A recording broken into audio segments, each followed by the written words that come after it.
This video demonstrates how to use the disassembly view during debugging in eSquare Studio. The disassembly view can be opened from the window, Show View, Disassembly menu. The disassembly view displays disassembly instructions and source code side by side, allowing you to debug by comparing them.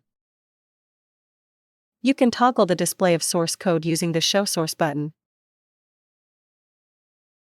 You can toggle the display of opcodes and operands using Show Opcodes in the context menu.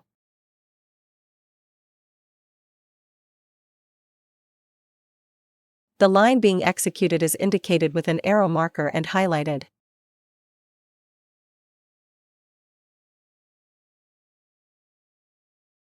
Enter the symbol name or address value in the Enter Location Here field to display the corresponding location.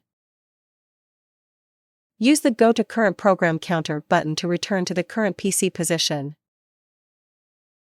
Use the Instruction Stepping Mode button to switch between stepping execution at the source level or at the disassembly instruction level.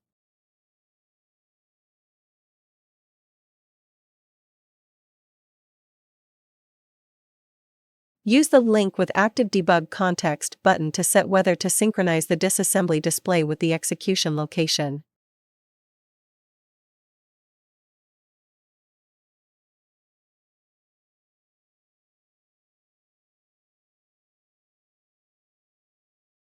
Double-click near the address column to set or delete a breakpoint. Use Run to Line in the context menu to execute up to the cursor line.